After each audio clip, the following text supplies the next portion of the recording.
Hi. Hello, everyone. Coming to you live from Calgary. Okay, I just wanted to come in and I'm going to say something very controversial. What else is new, right? I always say something that's controversial. Being a psychic medium, everybody wants to know about their loved ones, right? You know, their loved ones. How are their loved ones? Um, where are their loved ones and things? And for the most part, your loved ones are, you know, they go to a nice place for the most part, but not everybody does. Not everybody's greeted with angels. Hi, Shar. I'm doing my lipstick right now. There you go. There. I find the lipstick just adds. Anyways.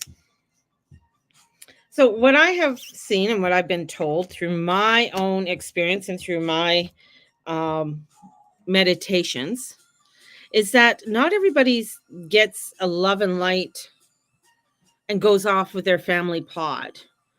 Not every mom and dad, it's like, is my dad with my mom? Well, maybe not, and sometimes it's very hard for the person who's alive to hear that, right? They don't want to hear that. And I think a lot of mediums don't like to tell people, that, your ancestors are in maybe a bad place or not in a positive place.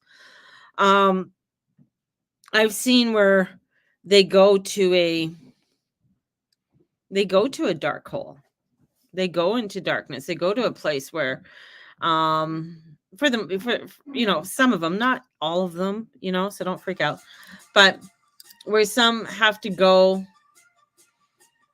and maybe recoup or regenerate themselves, and I see a lot of mediums that are out there, and when they talk about about your loved ones, are greeted. Where do my loved ones? They're greeted by beautiful angels and ancestors, and off they go. Not necessarily. I mean, some of them get trapped or they don't want to go. They've had some kind of tragedy that has happened in their life, and there's a lot of residuals of their essence that stays here. I mean, that's why you get ghosts, or that's why you go into a place and you're like, oh, this place is haunted, and you're wondering why, and the lady's still walking around the house. There's areas that people feel they can cleanse and clear, and they can't because there is such a connection there with whatever happened or whatever ritual was done, and that's the other part too. So if you go into like an old grotto or a place where a lot of sacrifices were done, um and I've had people say that they've gone in there to go cleanse and help the spirits over to the other side.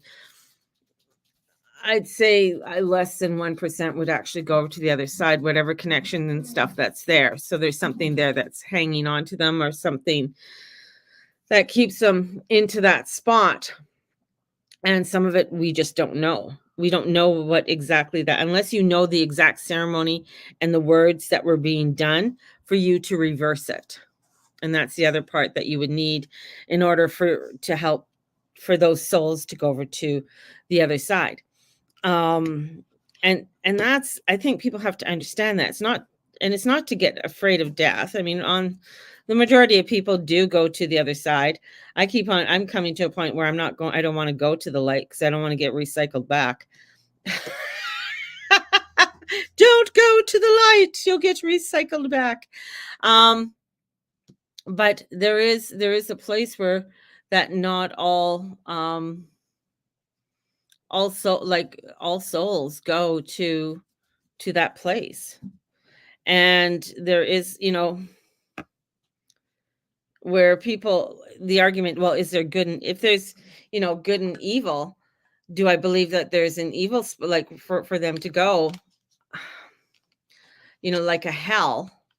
I think there's a punishment place for some people to go to, where they have to really, uh, I guess the word you would say, atone for their sins, or atone for something. And I think some of that might be not necessarily a devilish person doing it, but it could be something of their own self, of having to really understand what it is that they've done. And some, may not even get a chance to get to the other side, and they're thrown back in for whatever reason. Either they didn't get the message the first time and they have to come back and relive it, but reliving it in an opposite way.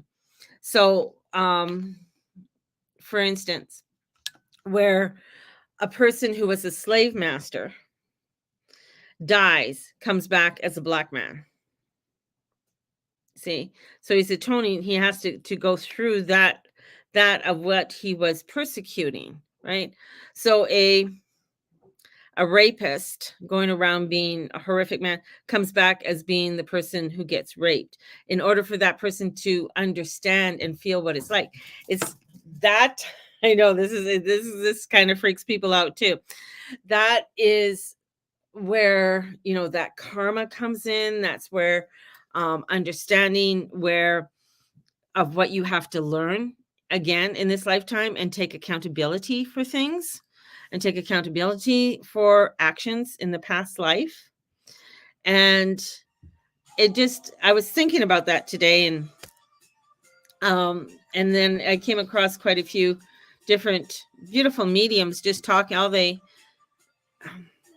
don't talk about that side of the mediumship. They don't talk about the darkness that can be there.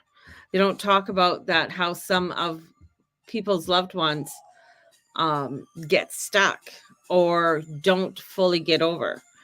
And I've seen it a couple times in my own. One where I was doing call readings, and a lady called in and her daughter just died. Excuse me, she committed suicide. And horrific. It was just horrific. And it was like, because they called in, I was working on sort of that, psychic hotline kind of thing. So they only have like 1 or 2 or 3 minutes, because they pay by the minute, right? So trying to give her as much information as I could at the time, and just letting her know that her daughter was still there. Her daughter was still there, and that that she really needed to go to where her daughter committed suicide in order to lead her to the other side, like just to help her so that she's not stuck there in that back alley. And I've seen it before with especially with others that have committed suicide, or those who've kept dark secrets from their family, and their family had no idea about the dark secrets that they had. And either the angels are like, no, you're not seeing this person right now. This person is not coming down to see his family. There are things that we have to deal with him. And those are ones that are and that's the other hard one, is like when the person's been a really bad person, like a really, really bad person on this lifetime, and you had no idea. As a family member, you never would have thought they would have done such horrendous things. So those are the things that people have to understand. Is like, as we're coming here to learn, this is our learning playground. We're coming here to learn, to understand, to grow, and to grow through whatever it is that is being thrown our way, and how we deal with it. How do you embrace it? How are you able to move away or move up from it? And, in forgiveness, in understanding. And I know a lot of people don't believe in forgiveness, and that's something they have to learn in this lifetime, right? They have to learn and understand that forgiveness doesn't mean you're letting the person out of what's happened, but what it's doing is letting you to be able to move forward, so you're not carrying all of that guilt and shame and blame, and so that you can go forth and grow and understand. It doesn't mean that person isn't going to have to be punished for whatever they do, because if you do something wrong, yeah, there's consequences. And there's consequences when you turn when you turn and you don't want to see the atrocities that might be happening in front of you. It's like when you see somebody, when you hear about people, like a girl getting raped and she's screaming for help and everybody's walking away from her, that kind of shit. Like, you heard it. You were, for you to walk away from something like that, then there's something there that you have to work out in order to release that. Because that's kind of like, we're going to call it a stain or a mark kind of thing, because you didn't take that responsibility. Right? So our lives are complicated, and so is death. Death is complicated as well.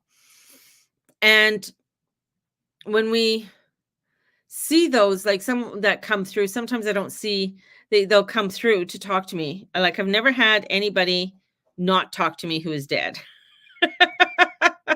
I've never had that.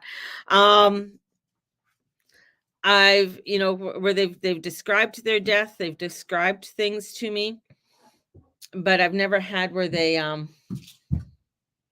not come to me. Doesn't matter if they died within minutes. That's why hospitals aren't really my best friend, because people are dying all the time and they're all over the place.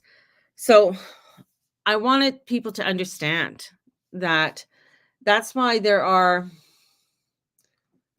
prayers for the souls of the faithful, like being Catholic, death. You talked about death all the time. Where we would say, may the souls of the faithful depart at the mercy of God rest in peace, amen. That you would pray for the souls. You would pray for them. And so that God would have mercy on them, or the divine or the universe or the angels would have mercy on them. And praying for those who've passed away is important. It's an important piece, because you're helping them, you're aiding them, and helping to guide that the light will be shown their way, and that they will be able to, allow themselves to be open to a transition of love and light, because that doesn't always happen. Okay. So I got to get going. Matthias is getting a haircut. So we got to get going to go get his haircut. But I just, it was on my mind, and I just really wanted to share that with you guys and stuff. So, but if you have any questions especially about those who passed away, and connection and connecting with your loved ones, definitely fire me an email at thegurumama@gmail.com, or text me. And if you have any questions about things like that, because it is interesting. I find it fast. I do find ghosts and stuff very fascinating, because of how they are still connected, or still in a loop, like there's a lot of loops where people are in loops. So anyways, there you go. That is my 411 as I got to get going here. So you guys have a blessed one, and we will talk to you soon. Bye-bye.